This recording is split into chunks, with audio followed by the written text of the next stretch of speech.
नमस्कार मेरी YouTube family. आज हम लोग सुनते हैं नई कहानी। मीरा कहाँ मर गई है? कब से पुकार रही हूँ, सोनी रो रही है। सुनाई नहीं दे रहा है क्या? क्या कर रही है? कहते हुए रिया रसोई से कमरे की तरफ आती है क्योंकि उसकी बच्ची रो रही थी और वो खुद अपना काम छोड़कर आती है और देखती है कि मीरा टेबल पर सिर रख कर रो रही है। रिया को गुस्सा आ गया। उसने मीरा के सिर पर एक चपत लगाई और कहा, क्यों रो रही है? अब क्या तकलीफ है तुझे? माँ को पुकारा और कहा, देखा आपने, इतने अच्छे से हम इसकी देखभाल करते हैं, पर क्या फायदा, जब देखो तब रोती ही रहती है। मैंने कहा था आपसे, मैं इसे अपने घर में नहीं रखना चाहती हूँ, पर आपकी जिद की वजह से मैं इसे इंडिया से कनाडा ले आई। अब तो ना इसे भेज सकते हैं और ना रख सकते हैं। विजया ने कहा, अरे रिया, तुझे तो सब्र ही नहीं है। मैं हूं ना, मैं उसे सब सिखा दूंगी। वैसे भी वो मेरे पास अपने घर में काम करती थी ना बेटा। आजकल ऐसे काम करने वाले मिलते कहाँ हैं। अब देखो, इसके माँ बाप नहीं है, कोई भी पूछने वाला भी नहीं है, सिर्फ एक भाई है जिसे मालूम भी नहीं है कि इसकी बहन कहाँ है। इसलिए तू फिक्र मत कर, मैं हूं ना। रिया ने कहा, अब आप ही देखिए इसे, मैं ऑफिस का काम करूं या बच्ची को देखूं। अब आप साथ लाएंगे तो सब सिखा कर जाइए ताकि जब कोई तकलीफ ना हो। विजया कहती है, नहीं बेटा, तुम्हारे बारे में सोच कर ही इसे मैं यहाँ लाई हूँ। मेरे यहाँ से जाते तक मैं इसे परफेक्ट बना दूंगी, तो फिक्र मत कर, कहती है। मीरा की तरफ मुड़कर कहा, मीरा, तुमने तो सपने में भी नहीं सोचा होगा कि तुम इंडिया से बाहर आओगी। मेरी बात मान, अच्छे से काम कर ले और यहीं आराम से बस जा। वहां भी तो कोई महारानी नहीं थी तू ना, काम वहां भी करना पड़ता था। तो रिया की बात मान लिया कर, समझी? और रही बात तेरे भाई की, तो मैं तुझसे उसकी बात हर हफ्ते करा दिया करूंगी, समझी? चल अब सोनी को खिला, बाहर जाकर कहते हुए बात को संभाल लेती है। विजया को 2 महीने पहले की बात याद आती है कि विजया पति के गुजर जाने के बाद भी बेंगलोर में ही रहती थी। एक ही बेटी थी रिया, जिसकी शादी पति के रहते ही हो गई थी। अब बेटी और दामाद चेन्नई में रहते थे। विजया के घर लक्ष्मी सालों से काम करती थी। उस दिन वह देर से आई और आई भी तो अपने साथ एक लड़की को लेकर आई। लक्ष्मी को चाय देते हुए विजया ने कहा, लक्ष्मी, आज बहुत देर कर दी आने में, और ये लड़की कौन है? तुम्हारी कोई रिश्तेदार की बेटी है क्या? बहुत सुंदर है। लक्ष्मी ने बताया कि नहीं अम्मा, रिश्तेदार नहीं है, यह लड़की उसके भाई और माँ हमारे घर के पास ही रहते हैं। इसकी माँ आपके घर के पीछे लाइन में जो मकान बन रहा है वहाँ काम करती है। 2 दिन पहले वह मिट्टी ढोते ढोते गिर गई और उसे बहुत चोट लगी। कल अस्पताल में वो गुजर गई। दोनों बच्चे अनाथ हो गए। अकेली लड़की जात है तो इसे घर में कैसे छोड़ दूँ, इसीलिए अपने साथ ले आई। विजया ने अफसोस जताया कि बहुत दुख हुआ सुनकर। तुम्हारा नाम क्या है बेटा? कहते हुए उसे कुछ खाने को भी लाकर दिया। वह शर्माते हुए खाने की चीज लेती है और अपना नाम मीरा बताती है। मीरा विजया को भाग गई क्योंकि वह सुंदर थी। उस दिन से मीरा रोज लक्ष्मी के साथ मेरे घर आने लगी। मैंने उसके लिए अच्छे कपड़े खरीद लिए, अपने साथियों से बिठाकर खाना भी खिलाती थी। एक दिन मैंने लक्ष्मी से कहा, इसे मेरे ही घर में छोड़ दे, क्योंकि मैं भी अकेले ही रहती हूँ ना। कहते हैं ना कि नेकी और पूछ पूछ। लक्ष्मी भी यही सोच रही थी कि कोई इन बच्चों की जिम्मेदारी ले ले तो अच्छा है, क्योंकि वह भी ज्यादा कमाती नहीं थी, अकेली थी तो काम चल रहा था। लड़का जिसका नाम रामू था, उसे लक्ष्मी ने अपने पास ही रखा क्योंकि वह उसकी मदद कर देता था, घर और बाहर के काम कर देता था। अब मीरा विजया के घर में ही रहने लगी। विजया ने एक दिन लक्ष्मी से कहा, वह बेटी के पास चेन्नई जा रही है, शायद वहां रहना पड़ेगा क्योंकि बेटी प्रेग्नेंट है। विजया ने जाते जाते अपना फ़ोन नंबर लक्ष्मी को दिया, वह मीरा से बात कर सकती है। विजया मीरा को लेकर चेन्नई पहुंच गई और वहां मीरा से सारे घर के काम कराने लगी ताकि उनकी बेटी को आराम मिल सके। रिया को भी अच्छा नहीं लगता था कि छोटी सी बच्ची से घर का काम कराए, पर माँ के सामने उसकी बोलती बंद हो जाती थी। नतीजा, मीरा दिन भर काम करती रहती। एक दिन मीरा के हाथों से कांच का ग्लास गिरकर टूट गया। उस दिन विजया ने बहुत बड़ा तमाशा किया, जिसकी उम्मीद ना रिया ने की थी और ना रिया के पति अर्जुन ने की। अर्जुन को बहुत गुस्सा आया। उसने विजया से कहा, आप इस बिन माँ की बच्ची को हमारे घर लाई और इस छोटी सी बच्ची से पूरे घर का काम करा रही हैं, और आज एक गिलास के टूटने से इतना बड़ा तमाशा मैं अपने घर में ऐसा होते हुए नहीं देख सकता। आज ही से मैं हॉस्टल में भेज देता हूँ।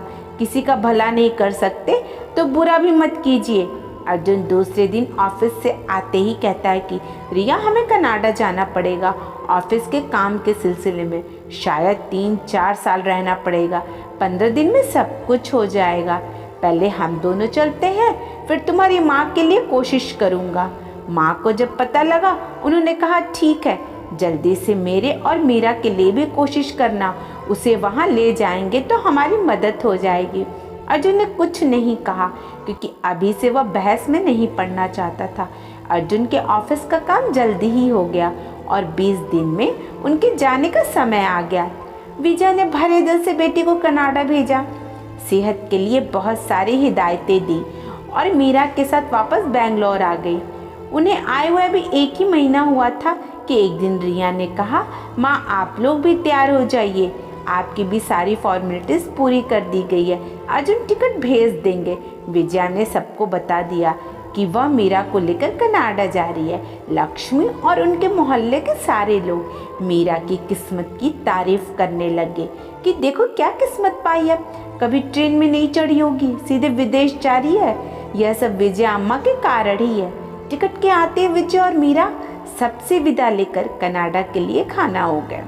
कनाडा पहुंचते ही अर्जुन एयरपोर्ट पर उन्हें लेने आ पहुंचा। मीरा खिड़की से बाहर देखकर बहुत खुश हो रही थी। उसके लिए तो ये सब स्वर्ग से कम नहीं था। घर पहुंचने के बाद धीरे धीरे विजया उसे घर के कामों में शामिल करने लगी। अर्जुन को बुरा लगता था, पर अभी रिया की हालत को देखते हुए उसने कुछ नहीं कहा। अर्जुन सोच ही रहा था कि रिया की डिलीवरी का समय नज़दीक आ गया, कभी भी उसे लेकर अस्पताल जाना पड़ सकता है। यह सोचते हुए उसकी आंख लगी।